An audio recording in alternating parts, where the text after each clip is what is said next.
Whatever you have to say during the commercials.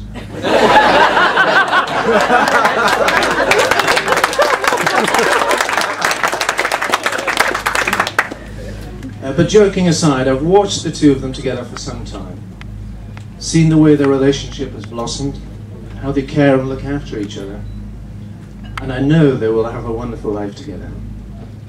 So to finish, everybody, could I ask you to stand?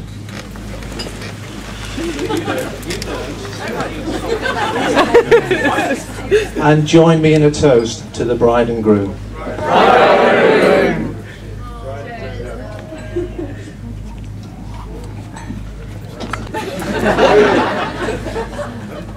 Good afternoon, ladies and gentlemen. I introduce myself. My name is G Unit. This is my co-conspirator, Jimling.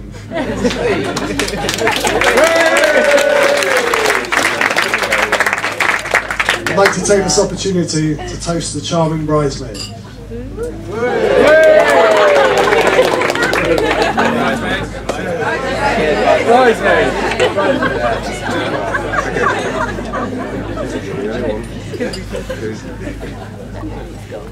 As the only son of a decorated military officer and his wife, a dedicated nurse to the infirmed,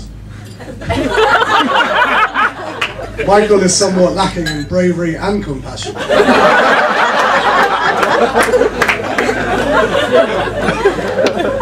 He does, however, have confidence aplenty, which he kept despite his failed attempts to court a young Alexandra when they were at school together.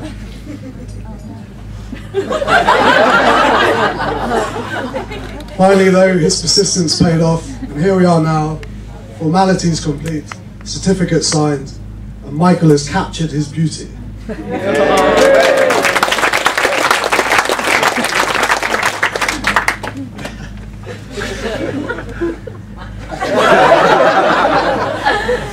To prepare for today, I've been researching over the last month, and in culmination, I watched the royal wedding yesterday, with all its pomp and circumstance. I was then flicking through the channels and came across another programme that showed a different type of wedding, which claims to have even older traditions than those of the royals. I don't know if any of you have seen it. It's My Big Fat Gypsy Wedding. Happily though, the celebrations we're attending today only bear slight resemblance to those.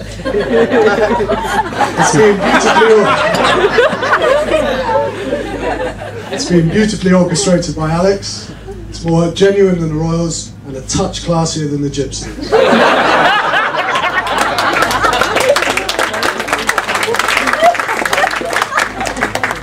James and I are very honoured to have taken on the responsibilities of best men.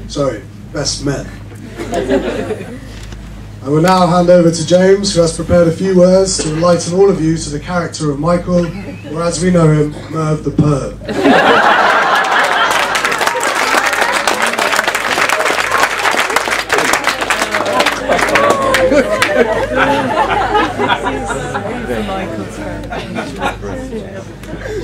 Good evening, everyone. Puberty didn't come early for Merv. In fact, when the vicar asked for any reason why the bride and groom should not be getting lawfully wed, I did see a few of you shuffling around in your seats wondering whether or not the groom was old enough to be getting married.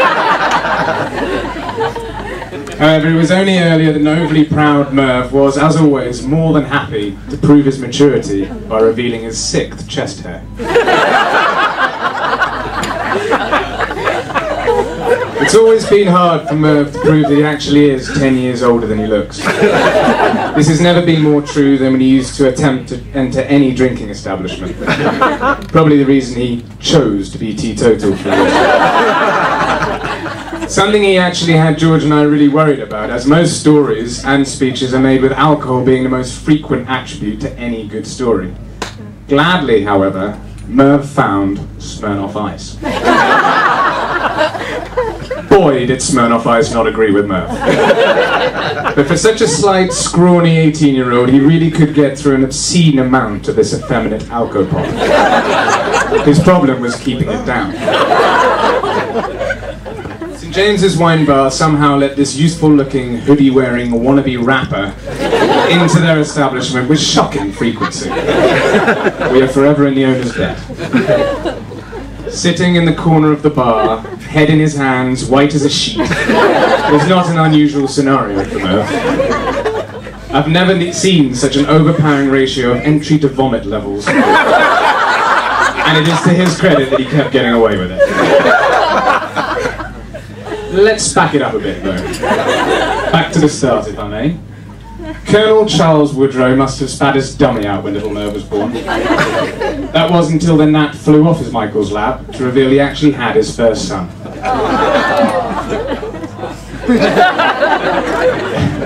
I'd say he must have been overjoyed. Finally, someone to follow in his footsteps into the army ranks. And it would have been his dream that one day Michael John Charles Woodrow would do just that. Sadly, however, the closest Merv has ever got to battling for his country is sitting on his sofa playing Call of Duty. Something I'm sure he is more proud of than his father.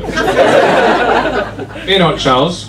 It's not all bad, for Merv claims to be the best in the country and battled his way up to general in just a week. Actually, it's lucky, because Merv is the last person in the world that I would want to be with in a dangerous situation. He always tells me that if him and I were running for our lives, he'd trip me up. Just so he could get away. Thanks, mate. At school, Merv was very popular. He started at Farley and breezed his way into Cheltenham, with an attitude of hard work and hard play. I'll let you get that one. I'll get one. His popularity was ever present at Cheltenham, where he quickly climbed the ranks of a traditional club to obtain the level of Chief Griffinator. I believe this involved the use of a bat handle, or any sort of handle, to be honest, of which he was in charge, an unlucky younger and vulnerable Groff, or new boy, and about a minute or two of unpleasantness. Something Merv liked to do, and insisted was tradition. He was so popular at school, in fact, with all the years, and when asked by the year below if he wouldn't mind repeating a year, he duly obliged. What a friend.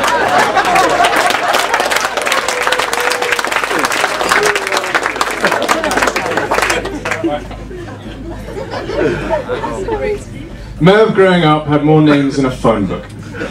Names such as Woodsy, MC Merv, Mickey Finn, Mervinator. You might be forgiven that he was some kind of rapper. MC Merv took up a few years of his life running into his Bristolian years. He actually wrote a rap song, as hard as it's to believe.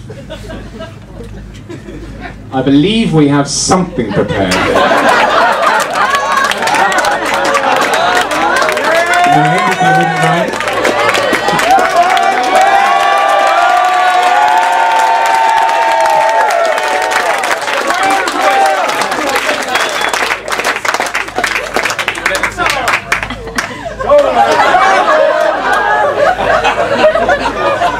I'm officially bricking it. That's not how it starts, by the way. I actually wasn't prepared for this, so... oh, this isn't... But sadly, we would be here for days. We couldn't be happier for him that he has found the perfect bride, and we both wish them the most amazing future together, as I'm sure they will have. And now I'm going to pass you back to G-Unit, who's going to make the toast. Well done, James. Thank you, ladies and gentlemen, for your attention and kind applause. We ask you now to raise your glasses to the bride and groom.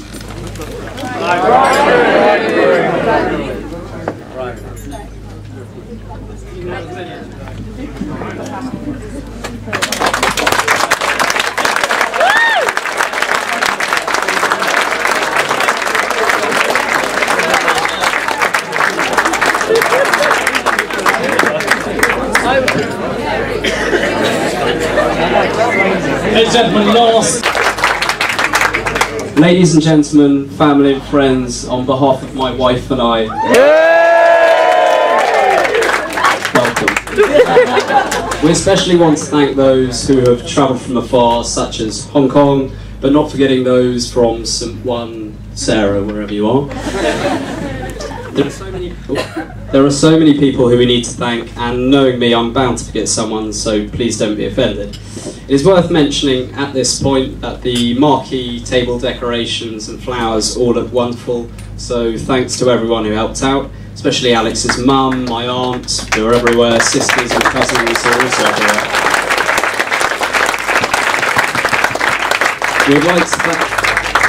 We'd like to thank Granny in Jersey for letting us have our wedding here at Les Nouettes. The garden looks beautiful.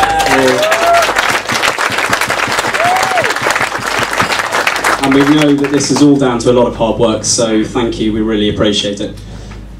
Most importantly though, I would like to thank Alex's parents who have helped in the organisation of this special day. You've been extremely generous and allowed us to have everything we could have wanted. So thank you, we couldn't have asked for a better day. Chris, also thank you for your kind words. Not sure if I deserve them, but thanks. There's a slight bit of repetition about to come up. Chris has stolen my glory, basically, but anyway. I first remember meeting Chris on the eve of Alex's 18th birthday. At this point in time, we had not started dating, but I hoped the weekend was to begin the beginning of our relationship. It wasn't. Chris kindly drove about 10 girls and myself to town to celebrate her birthday. I remember thinking it would be a good idea to break the ice and comment about how I'd be protecting all the girls on our sort of lovely evening out. All I can say is Chris gave me this look of, you wouldn't even be able to defend yourself. The girls. The remainder of the journey was not the chattiest, to say the least. 10 years on though, and I'd like to think that Chris thinks differently and knows that I'll always look after and protect his daughter to the best of my ability.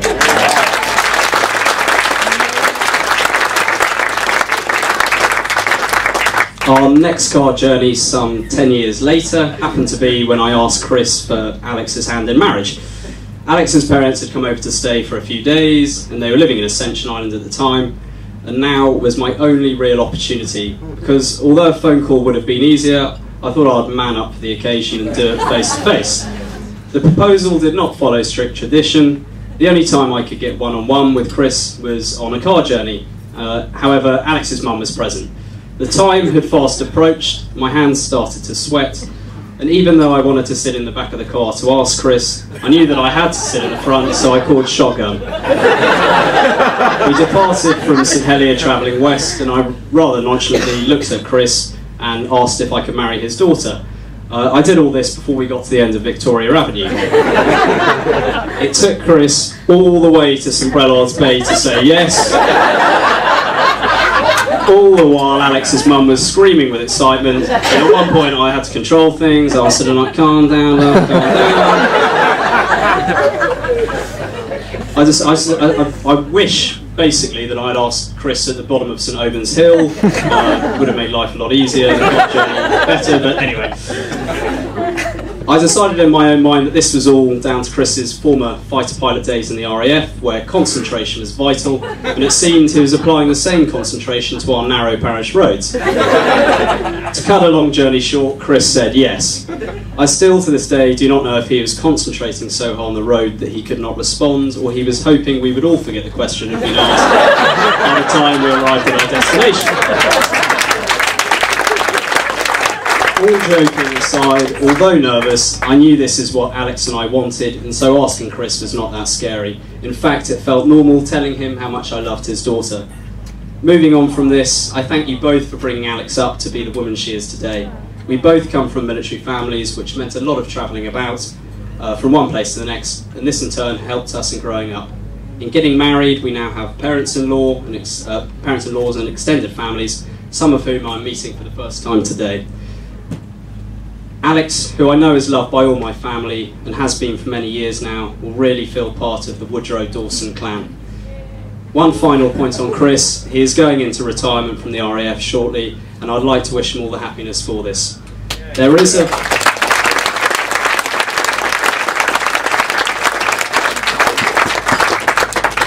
a possibility that, due to the cost of the wedding, his retirement will actually occur in a year or two. I apologise on my wife's behalf. Moving on to my parents, I can safely say that I've been lucky. Lucky to have parents where the most important thing is family and love.